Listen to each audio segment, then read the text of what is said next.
Hello, Professor Jones here. We're going to talk today about scholarly resources. You're taking a graduate level class. And in grad school, one of the things that you learn is how to recognize and interact with scholarly resources. You should not have a graduate degree and not know how to recognize the work of scholars in your field. So, how do I identify if a source is a scholarly resource? Well, the first question to ask is the author a scholar? Scholarly resources are written by scholars.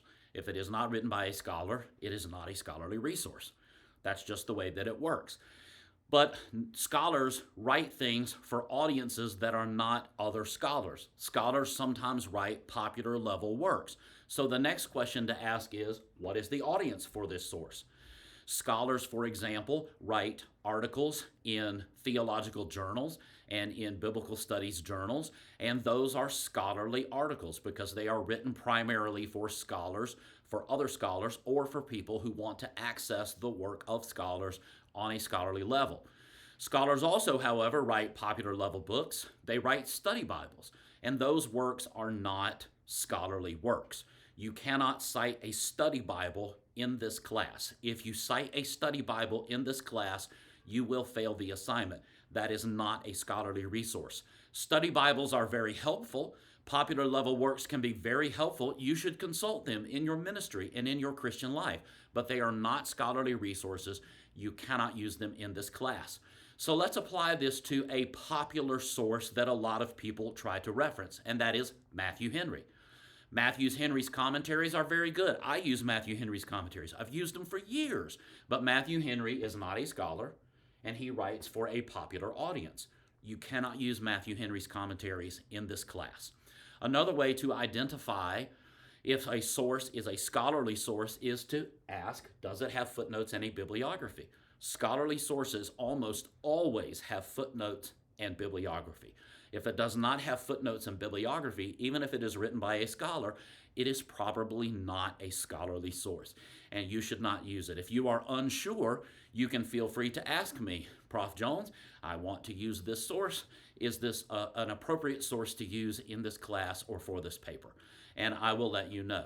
Now, we have to be a little bit tighter and a little bit looser here in this course. We're a little bit tighter than we will be in some of the other courses. In some of the other courses that you will take through your academic career here at Moody, you will be using popular level resources because you'll be talking about how to minister to people and speak to people who are not scholars.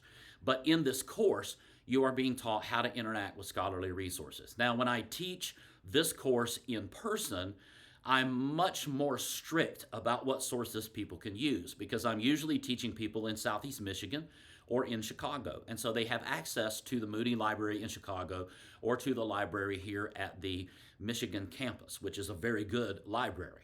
I realize that many of you, most of you are distance learning students. You don't have access to a theological library. So I'm a little bit more loose about what people can use. But you cannot use sources like Matthew Henry. You cannot use sermons that you find on the internet. You cannot use study Bibles. If you use those sources, you will fail your assignments because those are not scholarly sources. So as I said, if you're not sure, then you can ask me and I'll be happy to let you know. So the next thing you're going to learn is how to interact with scholarly resources. Reading the way scholars write is different than reading popular level works. And so you're going to do three things when you use scholarly sources. First of all, you're going to evaluate the source. You're going to evaluate it, first of all, to determine if it is a scholarly resource and therefore something that can be used. After you do that, you're going to evaluate that source to see if it has in it the information that you need for the assignment that you are doing or the project that you are working on. So, for example, if you are writing a historical background to the book that you are going to do your paper on, you will have to evaluate a source to see, does it contain the information that you need? Scholarly commentaries almost always have information about background, author, date, intended audience, theological themes, structure, that sort of information. Popular level commentaries do not often contain that information, or they contain very scant information about those types of questions. So evaluate, does this source have the information that I need? Then, as you go through your sources, you will summarize the information that you find in those sources.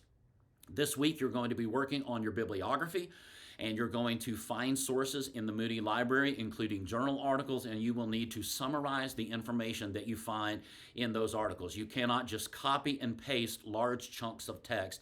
Even if you cite them properly, you are supposed to summarize and synthesize that information into your own concise, coherent statement. And that leads me to the third step, which is to synthesize the information that you find.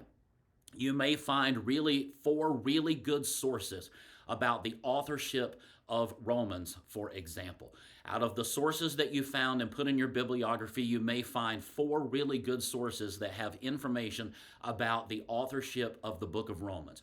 Why it is Paul, who it is, it's Paul, why we believe that it is Paul, and you will summarize the information that you find in those sources, and then you will synthesize that information into a statement of your own. Now, this is more than simply rewriting it in your own words. That's what everybody says. Oh, so I rewrite it in my own words. No, it's more than that. You're taking bits of information from different sources and putting it together into your own concise and coherent statement about who wrote the book of Romans and how we know it was him.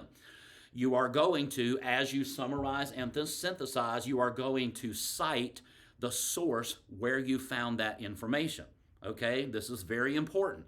If you do not cite your sources, you will fail the assignment and you will be reported for plagiarism. I have no leeway and no freedom with regard to that.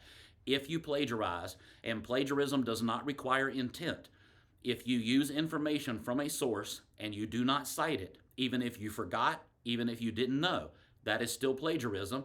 You will fail the assignment, and I will be forced to report you for plagiarism. We take that very seriously here at Moody Theological Seminary. So, you will evaluate the source. Does it have the information that I need? You will summarize the information you find in that source while keeping track of what source you got it from. Then you will synthesize this information that you got from different places into a concise and coherent statement that you have written that lets me know that you have evaluated these sources, having found the right sources, found the right information in those sources, that you understand what those sources say, and that you are now repeating this in a manner that lets me know that you actually understood what you read in those sources. And then you will be able to produce something that tells me that you know that Paul wrote Romans and why we know that he wrote it, what reasons we have for believing that he wrote it. Of course, if you have questions, you can ask me. I can help you navigate these issues, but this is, in brief, how to identify and evaluate and examine and use scholarly resources. So I hope this is helpful. Until we talk again, go in peace.